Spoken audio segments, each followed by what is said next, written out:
Hello and welcome to Lost Love Chronicles. Dear listeners, before we get started, drop a quick hi in the comments and let us know where you're tuning in from. Also, if you have any suggestions for us to make the channel better, please let us know. Now let's start with the story. My name is Edwin. I am 29-year-old.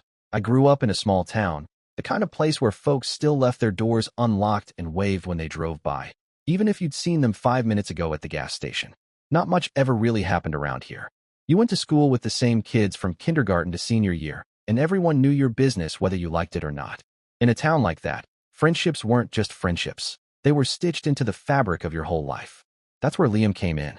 Liam, 29 like me, wasn't just my best friend, he was basically my brother. We met back in second grade. We'd gotten into this dumb argument over who could swing higher on the playground. The teacher broke it up and made us sit together at lunch to learn to get along. I remember glaring at him across that sticky cafeteria table, arms folded, refusing to talk until he finally broke the silence. He'd looked straight at me and said, "You know you only won because the wind helped you." I'd scoffed. "Nah, you just chickened out." He cracked a grin, then shrugged. "Maybe." And that was it. Somehow, that was the start of a friendship that never really ended. We did everything together. Sleepovers turned into late-night gaming marathons, one of us nodding off with a controller still in hand. Summers were all scraped knees and sunburns from building bike ramps in his backyard and trying to jump them until one of us wiped out. Usually him, to be honest. In high school, we played on the same sports teams, chased after the same crushes, even daydreamed about moving to the city together after graduation. Life had other plans, though. I went off to college for IT, while Liam stayed behind, working odd jobs and trying to figure things out. We kept in touch. Every holiday when I came home, it was like nothing had changed.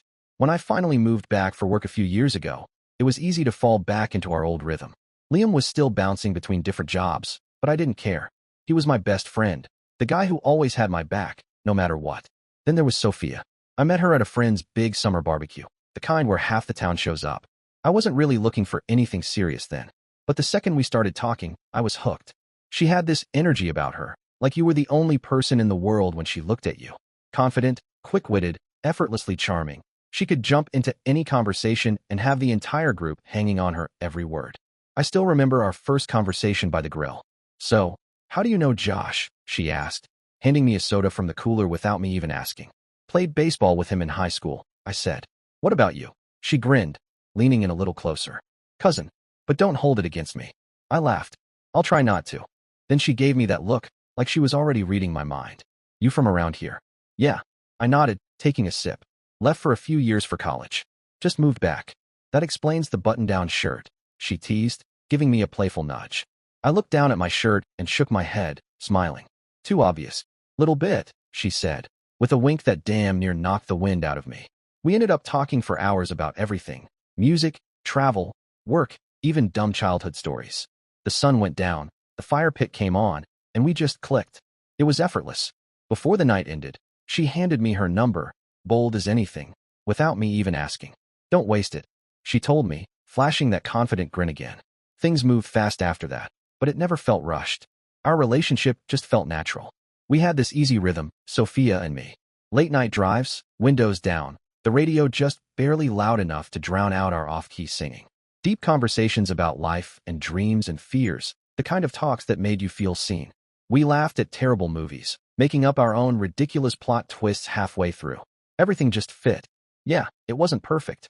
We had our little disagreements, stupid stuff, like who left the dishes in the sink or what movie to watch, but nothing major, nothing that ever made me question what we had. So when I proposed to her after a year of dating, I was sure, absolutely sure. I never thought, even for a second, that I could be wrong. One of the things I loved most about Sophia was how easily she clicked with my friends, especially Liam. When she met him at that first barbecue, they hit it off right away, not in a way that felt sketchy, just easy. That was Liam for you. The guy had this knack for putting people at ease, making them laugh within minutes. I remember him pointing at me that day, smirking. "You know Edwin once tried to eat an entire jar of jalapenos on a dare in high school." Sophia's eyes went wide. "Seriously?" I groaned, covering my face. "Liam, don't start." She burst out laughing. "That explains why you flinch around spicy food." "Hey," I protested, "that was one time." She shot right back. "Legendary fail, I'm guessing?" They went back and forth like that, cracking jokes and teasing me, and it honestly made me happy. Watching the two most important people in my life connect like that felt good. The three of us hung out all the time after that, and it never once struck me as a bad thing. Liam was the life of the party. He could make friends with a brick wall if he wanted to. And Sophia had this quick wit that matched him blow for blow, their playful, sarcastic banter never crossing any lines. If anything, I was grateful they got along so well. Liam wasn't just my best friend, he was family. I trusted him with my life. There was this one night, about 6 months before the wedding, that I still think about. Sophia and I were stretched out on the couch, half watching some dumb reality dating show. She'd been quiet for a while, and I could feel that shift, that sense when someone's about to drop something heavy. Finally, she spoke, staring up at the ceiling. I don't know if I'll ever be able to have kids. I turned toward her, completely thrown. What? She took a breath, like she'd been carrying this for ages. I never told you this, but a few years ago a doctor told me I might be, infertile. Something about my hormones being off.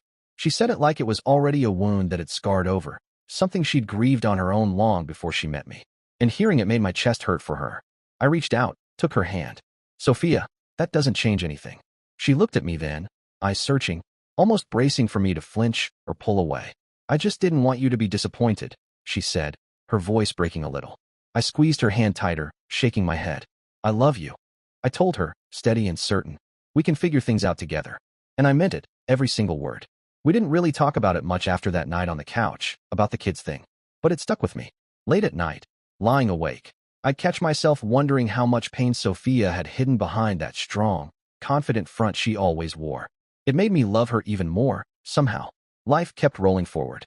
Wedding planning was a full-time job in itself, and work was steady enough that I couldn't complain. Things just felt good. Liam was there through all of it, like always, helping me pick out suits, cracking jokes about how miserable I was going to be once I was officially tied down. Typical Liam best man nonsense. He even stepped up to help Sophia with some wedding details, like finding a DJ and picking out flower arrangements. I trusted both of them completely. I was just happy, genuinely happy, to be marrying the woman I loved, with my best friend right by my side. Then there was that night. It was nothing special, just one of our usual group hangouts, 7 of us at our favorite dive bar, the one with the sticky floors and the neon sign that had been flickering since high school. We were catching up, cracking jokes, blowing off steam. Sophia was next to me, deep in conversation with one of the girls about wedding stuff, and Liam was across from us going on about some story from work. I wasn't paying that much attention, just sipping my beer and half listening, until something caught my eye. I saw Sophia reach across the table to grab something, a napkin maybe, or her drink, and her hand brushed against Liam's arm. It was quick. So quick it shouldn't have meant anything. But something about it felt off. It wasn't the touch itself, accidents happen, but the way Liam reacted. He froze for just a split second, like he'd short-circuited, then forced a laugh, jumping right back into whatever story he was telling. And Sophia? She pulled her hand back so fast it was like she'd touched a hot stove, tucking her hair behind her ear in that nervous, distracted way I'd only ever seen a couple of times. For a second my stomach twisted, but I told myself I was being ridiculous. Paranoid. I was probably just reading too much into a nothing moment. So I tried to let it go. The next few weeks felt normal, almost too normal. Sophia and I were busy with final wedding stuff, and Liam was still around, still cracking jokes and acting like his usual self. But every time we hung out, he'd bring up this new idea out of nowhere. I've been thinking, he said one night while we grabbed burgers after a long day of errands. I looked up from my basket of fries. Dangerous, I teased. He grinned, but then leaned forward, serious. What if we started something together? Like a small business? I nearly choked. A business. Yeah, man. You're good with all that tech stuff, right? And I know my way around people, sales, networking, all that. We could do something, I don't know, digital services maybe. Websites, marketing, that kind of thing. I gave him a look because, well, it was Liam. He always had ideas, half-baked schemes that never made it past a few doodles on a napkin. The problem was never dreaming. It was finishing. Dude, I said, trying to be gentle, that kind of thing takes serious money to start. And I don't think either of us. I paused, choosing my words carefully because I didn't want to shoot him down too hard. Could fund most of it to start. I blinked, taken off guard. Wait, what? Liam leaned in a bit, all casual. You make good money, Edwin. It wouldn't even be that big of an investment for you. There it was. For a second I just stared at him, trying to process the fact that he was actually serious. He really expected me to put my money into something when he hadn't held a steady job for more than 6 months at a time. I let out a short laugh, trying to brush it off. Man, you know how these things go. You gotta have capital, a business plan, projections, all that stuff. I tried to keep my tone light. Maybe down the line. but I can't be throwing money into something just to see what happens. Liam forced a smile, but something in his eyes didn't match it. Yeah, I get it, he said, too casually. I didn't think much of it right then, but looking back, that was the moment. The moment he started resenting me. I just hadn't realized it yet. Not long after, Sophia started acting different. Nothing huge, nothing anyone else would have noticed, but I did. It was small things at first. She started texting more, which wasn't weird by itself, but she'd glance at her phone, smile in this subtle way, then flip it over so I couldn't see. It was a little thing, but it felt off. Then she started locking her phone again. Not some huge betrayal. We'd always been open with each other's phones if one of us needed to check something or grab directions. Suddenly, it was off limits. If I reached for her phone to check the time or something, she'd laugh and pull it away. Hey, private messages, mister, she'd tease. And she wasn't wrong. People have their own private stuff. But it hadn't been a thing before, and now it was. That change alone was enough to stick in my head. Then she started canceling plans. One Friday night, we were supposed to have a movie night. Just the two of us, some takeout, nothing fancy. At the last second she texted me. Hey babe, I'm exhausted. Rain check, love you. I didn't think much of it. Long week, right? But later, I called her just to check in. No answer. No big deal. Maybe she was asleep already. But then I saw her Instagram story. A fancy-looking dessert, candlelight, captioned, needed a night out. I tried to tell myself it wasn't proof of anything. Maybe she just changed her mind. Maybe she needed some space. That was fair. But why not just say so? Sophia had never been the type to lie, not even about small stuff. And then there was Liam. He started acting weird, too. Not anything obvious, but I could feel it. He stopped wanting to hang out one-on-one. Before, we'd grab food or chill all the time. But now there was always some excuse. Sorry, bro, gotta help my uncle move. Busy, man, rain check. At first I thought he was just caught up with something, but then during a group hangout he was completely normal, joking, teasing, acting like everything was fine. It felt forced, like he was trying way too hard. That night, after everyone left, Sophia was in the other room, and her phone was sitting on the nightstand, the screen lighting up in the dim glow of our bedroom. It caught my eye. It was just a flash of movement in my peripheral vision. I wasn't even looking for anything. I swear, wasn't even thinking about it. But there it was, lighting up Sophia's phone. Liam, you free to talk later? Not in the group chat. Not some stupid meme or inside joke like usual. A private message. Just between them. I frowned. Sure, Liam and Sophia were friends. They'd always gotten along. But something about the wording stuck with me.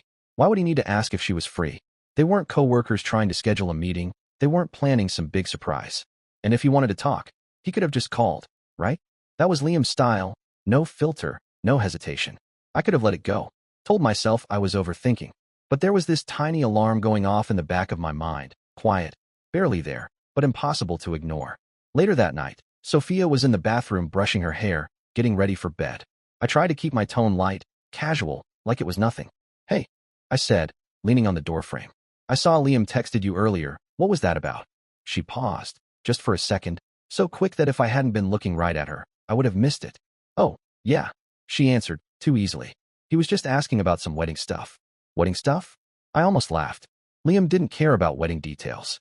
He barely remembered his own sister's engagement until the day of the damn ceremony. And if it was about the wedding, why not ask in the group chat like he usually did? But I didn't press. I just nodded, letting the moment slide past. On the outside, I acted normal. But inside I knew something was wrong. I didn't have proof, but the gut feeling was there, coiled tight. I was going to find out what was going on. Now, I'm not the kind of guy who goes through his fiancée's phone or blows up over harmless conversations. But once a thought like that gets in your head, it's like a splinter. You can't ignore it. There was this invisible shift between us, and suddenly I noticed everything. Sophia had always been affectionate. She'd grab my hand when we walked, lean into me when we sat together, always close. That started to change. She still said all the right things, still kissed me goodnight, but there was a distance, like she was somewhere else behind her eyes. I tried to tell myself I was imagining it. Just stress, wedding planning, work, all that. Then came that Saturday. We had made plans, just the two of us, to finally spend a day together since wedding prep had been taking up so much time.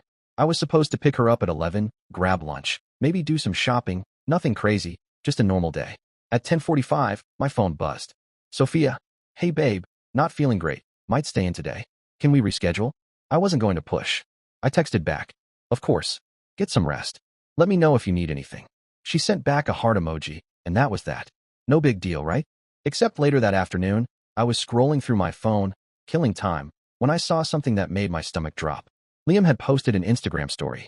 It was just a quick video on Liam's Instagram story, him at some random cafe, filming a lazy little clip of his coffee on the table, panning around to the window.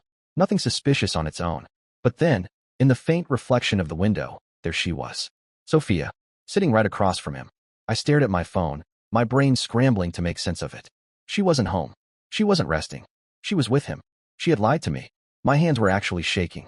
I didn't want to go in blind, throwing out accusations without proof. So instead of blowing up her phone, I decided to wait, to play it cool. That night, around 8, she texted me, feeling a little better. How was your day? My blood was practically boiling. How was my day? I took a deep breath, trying to steady my hands as I typed. Glad you're feeling better. What did you end up doing today? She answered fast, too fast. Mostly just slept, tried to get some work done, but didn't do much. Another lie. Like it cost her nothing to write. I felt sick. It was like the floor had dropped out from under me.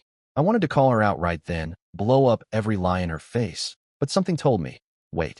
I needed more than this, more than a blurry window reflection. The next few days, Sophia acted like nothing was wrong. She laughed, asked me about my day, made inside jokes, slipped her arms around me. It all felt fake. And Liam? Same thing. Barely texted, barely made plans, but when we were in the same room, he was putting on a show, all big grins, all jokes, all too much energy. Like he was trying way too hard to seem normal. I had to know the truth. That weekend, I came up with a plan. I told Sophia I had to leave town for a work meeting, something last minute, impossible to reschedule. I waited for her reaction. She barely flinched. Okay, babe. Hope it goes well, she said, smiling too easily, too casual. No hesitation. No, I'll miss you. Nothing. That was it. That was when I knew. I wasn't going anywhere. Instead, I stayed at my buddy's place across town, keeping my head clear, refusing to let my emotions drown me. I wasn't just going to sit there and wonder, I needed proof. That night, I called in a favor. I had another friend drive past my apartment, just to confirm what my gut had already been screaming. At 1 in the morning, my phone buzzed. Liam's car is parked outside. 1 in the morning. What the hell could Liam be doing with my fiancée at 1 in the morning? At my house. My jaw clenched so tight it hurt, but I didn't react. I had already given everything to this relationship, my time, my loyalty, my future. I had been her safe place, the one person who'd never made her doubt, the one who had built a whole life around her, made her my priority, given her the security and love most people spend their whole lives searching for. And this is how she repaid me. The easy way out, that's what it felt like. Sophia had run straight to my best friend behind my back, sneaking around like a coward while still planning to stand next to me at the altar. Pathetic. I could have charged over there that night, kicked the door down, made them both face me, made them squirm under the weight of their own betrayal.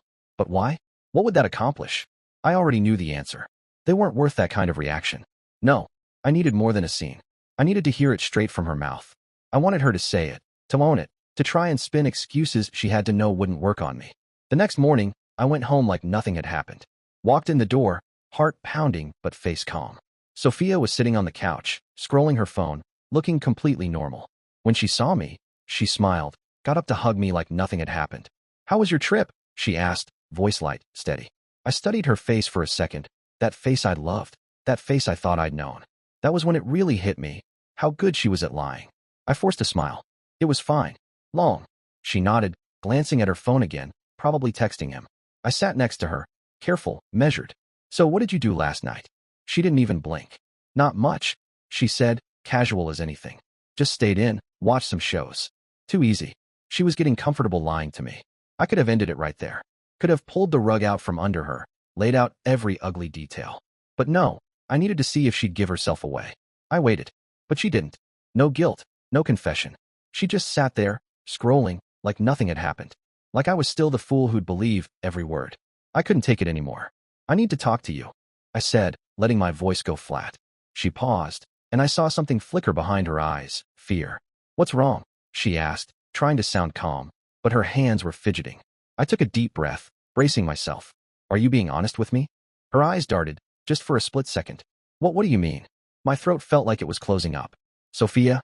I swallowed, voice shaking. I know about you and Liam. Silence. Her face went pale, drained of all color. For one heartbeat, I thought she might actually try to deny it. But then it broke, tears welling up, hands trembling, her breathing uneven. It was a mistake, she blurted, her voice cracking. I didn't react. Just stared at her, waiting. She started crying harder, shoulders shaking. It only happened once, she pleaded, like it mattered. Once, I swear. Edwin, I swear on everything once. She was sobbing now, hands covering her face, saying it over and over like it was some kind of prayer that could save her. Like that made it better. Like that changed anything. I felt nothing. Numb. My best friend. My fiancée. The two people I trusted more than anyone else on this planet. I stood up, my voice flat. I need to go. Edwin, please. I didn't wait. I walked out, shutting the door behind me. I didn't care what else she had to say. I was done. 3 weeks passed since I walked out of Sophia's apartment, and I was still trying to pick up the pieces of my life, realizing that everything I thought was solid was actually built on lies. I blocked her number the night I left. Didn't want to hear excuses, didn't want to hear her beg me to understand. There was nothing to understand. She cheated, she lied, that was it. End of story. Liam, though, he'd been dead silent.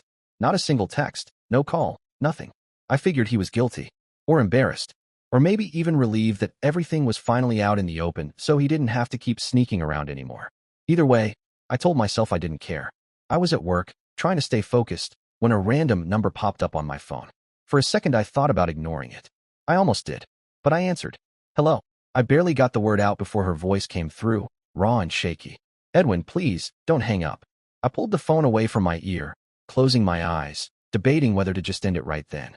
But there was something in her tone, not desperate, not exactly, something different. I just need to tell you something. She rushed out, voice cracking. Please. I sighed, pinching the bridge of my nose. What do you want, Sophia? There was a long, trembling breath on the other end. I'm pregnant. Silence. Everything in me just stopped. It was like time froze. I don't even know how long I stood there gripping the phone, my heart slamming against my ribs, my mind refusing to process the words. Finally, I managed to spit it out, voice flat, almost a whisper. No, you're not. I am, she insisted, sniffling. A short, humorless laugh slipped out of me before I could stop it. You told me you were infertile, Sophia. I know, she said quickly. I don't know how this happened, but it did. I was just as shocked as you are, Edwin. Her words crashed into me, but not the way she wanted. I wasn't shocked. I was furious. Because right then, everything clicked. She had never been infertile. She'd never been told she couldn't have kids. She'd taken what was probably a doctor's "it might be difficult" and twisted it into "it's impossible." She'd used that to control everything, to make herself untouchable, so I'd never question it, so I'd never worry about protection. One perfectly placed lie, and she'd kept me exactly where she wanted me. And now, she was on the phone pretending to be just as shocked as I was? Like she wasn't the one pulling the strings from the very beginning? Edwin, she said again, voice breaking, there's a chance it could be yours. My whole body tensed. I should have hung up. I should have told her to deal with it on her own. But the second those words landed, a part of me froze. What if she wasn't lying? What if there really was a chance this kid was mine? What do you want from me? I finally asked, my voice like ice. She trailed off, swallowing hard. I just thought you should know. I didn't answer. I don't expect anything from you, she added quickly, voice trembling. I know I messed up. I'm not asking you to come back. But if there's a chance this baby is yours, I wanted you to hear it from me. I hated that part of me believed her.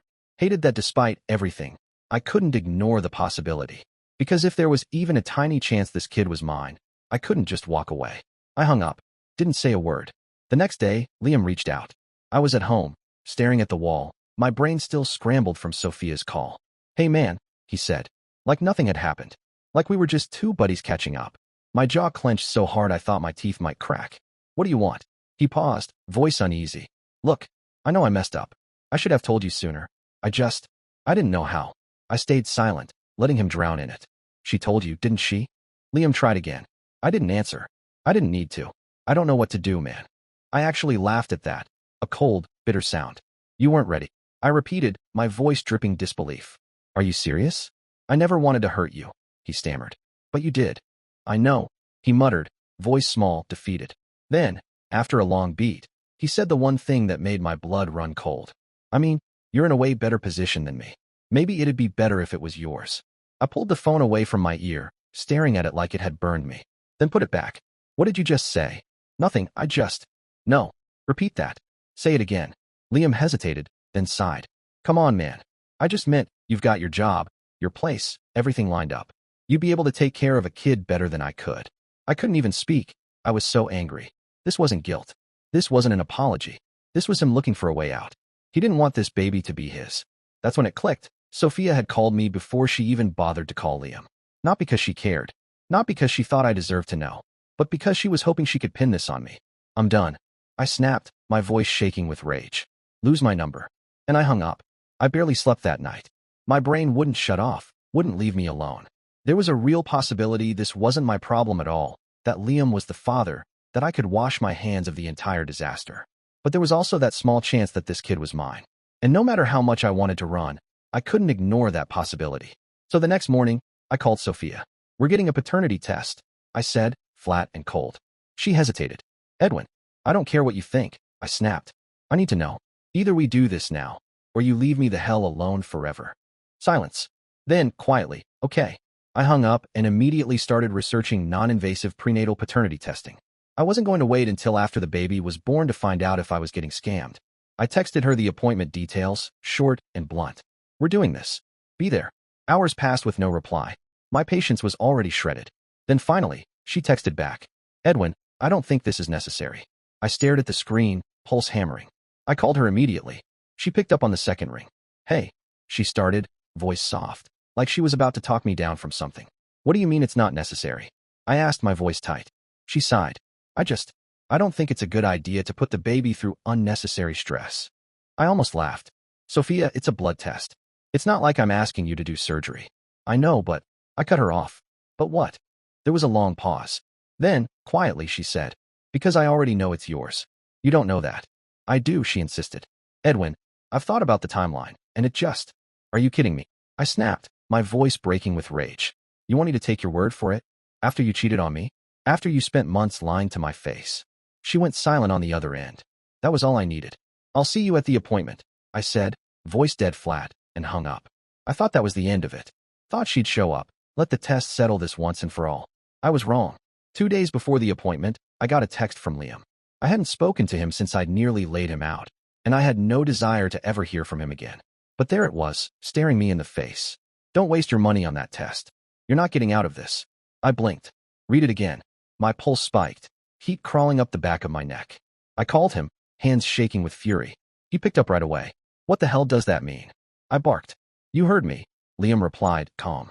Too calm. The test is a waste of time. You're just dragging things out when you already know the answer. I laughed, a dry, hollow, humorless laugh. You sure about that? Yeah, he said, steady. I am. I rubbed at my temple, trying to hold on to the last thread of patience I had left. Then you shouldn't have any problem taking the test, right? If you're so sure, then let it prove it. Liam let out a harsh breath. This is exactly why Sophia didn't want to tell you, he snapped. My blood boiled over. Oh, is that the story you're going with now? I shot back. That I'm the problem? Not the part where you two snuck around behind my back? Not the part where you both betrayed me? There was silence for a moment. Then he muttered, low, look, man, this is happening whether you like it or not. And right then, it clicked. They weren't going to take the test. They were going to try to force this on me. My pulse pounded so hard in my ears I could barely hear myself think. You seriously think I'm just going to sit back and let you two dump this on me? Liam scoffed. You don't really have a choice. That's where you're wrong. I hung up on him. Sophia never showed up for the test. I sat in that damn clinic for an hour, stomach twisting into knots, heart pounding every time the door opened. I kept looking up, expecting to see her, expecting her to prove me wrong, but she never came. She didn't answer my texts, didn't pick up my calls. By the time I walked out of there, my hands were shaking with anger. I knew exactly what they were trying to do. They were going to put my name on the birth certificate. They were going to trap me into paying child support, and once that happened, I'd be legally stuck whether I was the father or not. I needed a lawyer. Fast. The next day, I went straight to an attorney, laid the whole mess out on her polished oak desk, the cheating, the pregnancy, the paternity test they refused to take. When I finished, she folded her hands, steady, and said, well, the good news is they can't legally force you to pay anything until paternity is established. I let out a breath I didn't even realize I'd been holding. So if I don't sign anything, I'm in the clear? She hesitated, and my stomach dropped. Not necessarily, she said carefully. I felt my chest tighten. What do you mean? She folded her hands again, her voice steady but firm. Listen, if Sophia puts your name on that birth certificate, and you don't contest it immediately, you could still be held responsible. Even if a DNA test later proves the child isn't yours. I just stared at her, feeling my pulse thunder in my ears. You're telling me I could be legally forced to pay for a kid that isn't mine? It's rare, she admitted, but it's happened. my hands curled into tight fists on top of her polished desk. So what do I do? Her expression turned sharp. All business. You are going to document officially that you do not acknowledge paternity. I'll draft a letter stating clearly that if they try to name you as the father on the birth certificate, you will take legal action against them for fraud. I nodded, swallowing hard, my mind already racing. And if they still do it anyway? She didn't flinch. Then we file immediately for a court-ordered paternity test. And once that proves you're not the father, she allowed herself the faintest smile, we destroy them. I nodded again, making mental notes, hammering the plan into my brain. They wanted to play dirty? Fine. I'd play smarter. The next night, my phone buzzed again. An unknown number. I almost let it ring, but something made me answer. Edwin. I froze. Sophia's mom. Against my better judgment, I stayed on the line. What do you want? She sighed, this long, performative breath, before switching into that sickly sweet voice she'd always used at family gatherings. I just wanted to reach out because I know this has been a stressful time for everyone. I leaned against my kitchen counter, already exhausted. Cut to the chase. She hesitated. Sophia told me about the test. I bit down a bitter laugh. Yeah? And? She's really hurt, you know. She thought you loved her. I barked out an ugly, hollow laugh. Yeah, and she loved me so much she slept with my best friend. Silence. Then, smooth as ever, she tried again. This isn't about the past, Edwin. It's about the baby. I could practically see her rehearsed, pitying face through the phone. You need to do the right thing. The right thing. I repeated. You mean blindly take responsibility for a child that might not even be mine? She didn't even flinch. We both know it's yours, she said, her voice syrupy, oozing confidence. And if you try to fight it, it's only going to make things harder for everyone involved. Especially Sophia. My heart slammed against my ribs. That was blackmail. No other word for it. I felt the walls closing in, my breathing tight, like there wasn't enough air in the room. A year ago, I was planning a future with Sophia, picking out wedding venues, imagining our life together. I trusted her. I believed every single word. I thought she was my partner, my person. Now here I was, standing alone in my kitchen, gripping my phone like it was the only thing tethering me to reality, while her mother tried to manipulate me into a lifelong sentence. Was I really this stupid? Was I that blind? I swallowed hard, fighting to keep the rage from breaking loose, while she stayed so confident, so calm, like they'd already decided for me, like my feelings, my choices, my entire life didn't matter. Like I was just a name on a birth certificate. A paycheck. I wanted to scream, to ask her how she could stand there and defend her daughter after everything she'd done. But deep down, I already knew the answer. This wasn't about truth, or right, or wrong. It was about control. And I'd be damned if I let them take that from me. I forced my voice steady. We'll see. Then I hung up. As soon as I set my phone down, I texted Sophia without even hesitating. If you or your family try to list me as the father on any official documents, I will take legal action against you for paternity fraud. No response. Not stopping there, I fired off the same message to Liam. His reply came back faster than I could blink. Chill, dude. No one's trying to screw you over. That almost made me throw my phone against the wall. No one's trying to screw you over? That was exactly what they were trying to do. Pin me down, tie me to their mess, and use my life as their safety net. Ignoring his pathetic excuse, I followed my lawyer's advice. I typed out a formal email, sending it to both of them. As of this date, I do not acknowledge paternity. Any fraudulent attempts to list me as the father will face legal consequences. I attached everything, screenshots, call logs, the appointment records for the paternity test they had refused, even the messages showing how they tried to guilt trip me. A full, bulletproof dossier of their lies. It was all there, locked in their inboxes. Then I waited. Less than a day later, Sophia folded. A simple text. Fine. I just stared at the screen, a weight slowly lifting off my shoulders. Days later, a mutual friend told me what Sophia wouldn't. She'd finally gone through with the test. Turned out the baby was Liam's. Just like I'd suspected. Reading that confirmation brought this tidal wave of relief and a bitter flood of anger right behind it. I'd spent weeks fighting to prove what should have been obvious from the start. They had dragged my name through the mud, tried to guilt trip me, and schemed to trap me, knowing full well there was a chance it wasn't mine. Now, finally, they were faced with the truth. But Sophia stayed silent. No apologies. No attempts to clear the air. She got what she deserved. But somehow, I was still painted as the villain. Just when I thought it was over, another text popped up from a mutual friend. Dude, what the hell? You're just going to abandon Sophia while she's pregnant? Just like that. My stomach dropped. It had begun again. I realized right then that while Sophia and Liam couldn't legally force me to take responsibility, they were going to torch my reputation instead. Overnight, I became that guy, the scumbag who walked away from his pregnant fiancée. Didn't matter that I had the proof of their cheating. Didn't matter they had refused the test. They had twisted the story until I was the monster. The calls and texts came flooding in, from family, from friends, even from people I barely knew. How could you do this? She needs you. I thought you were better than this. At first, I wanted to scream, to defend myself, to tell everyone the whole ugly truth. But then I realized being defensive was exactly what they wanted. So instead, I went on the offensive. I started sharing the truth with everyone who reached out. I was done playing the villain in their story. Whenever someone texted me with "How could you?" or "Why did you abandon her?" I laid it out, everything. She cheated on me with my best friend. They refused a paternity test. They tried to trap me. At first, people were shocked. Some didn't believe it. But as I laid out the receipts, screenshots, the appointment confirmations, the messages, the narrative shifted. Suddenly, it wasn't "How could you do this?" anymore. But holy shit, I had no idea. One by one, people began backing away from Sophia and Liam. Their circle shrank fast.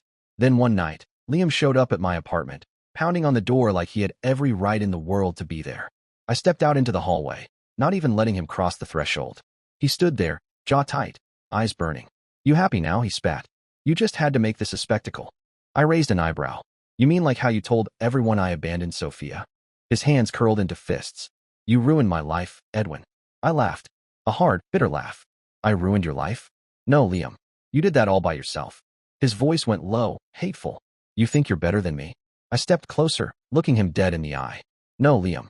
I know I'm better than you. Because I didn't sleep with my best friend's fiancée." He flinched, just a second, but I saw it. That crack in the mask. That guilt. That shame. That pathetic weakness he'd always tried to hide. And in that moment, everything made sense. This wasn't even about Sophia. It was about him, trying to measure up to me and never managing. And when he couldn't, he decided to tear me down instead. I shook my head, dismissing him. "You were never my friend." He sneered. "Yeah? Then what does that make you?" I smiled, calm and final. "The guy who walked away. The guy who didn't get stuck cleaning up your mess. The guy who won." His face twisted in rage, but he didn't swing, didn't lunge, nothing. Just turned and walked away. I stood there until the elevator doors closed behind him, and for the first time in months, I felt a strange sense of peace. That was the last time I ever saw Liam. I walked back in, closed the door, and texted our old group chat. "I'm not the father. Paternity test confirmed it. Ask Liam about the rest." Then I tossed my phone on the couch and walked to the window, ignoring the endless buzz of messages as my words rippled through what was left of our friend circle. In the following weeks, life slowly found its rhythm again. Some friends apologized, some stayed silent, but I didn't care anymore. I was free. Looking back, I never meant for this mess to go public, but I've learned something vital. The truth has a way of crawling out of the shadows, no matter how deep you try to bury it. As for Liam, the second the baby was born, he bailed. No job, no money, no sense of responsibility. He vanished the moment the ink on the birth certificate dried, exactly like I knew he would. Sophia? She had to move back in with her family, desperate, struggling to fix the disaster she created. She thought she could twist everything to secure herself a cushy life, and instead she ended up right where she deserved to be. And me? I'm good. Really good, actually. Focusing on my career, building the life they tried to rip away from me. Yeah, I'm even dating again. Something I never thought I'd be ready for, but here I am, moving forward on my own terms. And yes, I'm definitely changing my locks, just in case. Dear listeners, please share your thoughts in the comments section below and don't forget to like, share, and subscribe.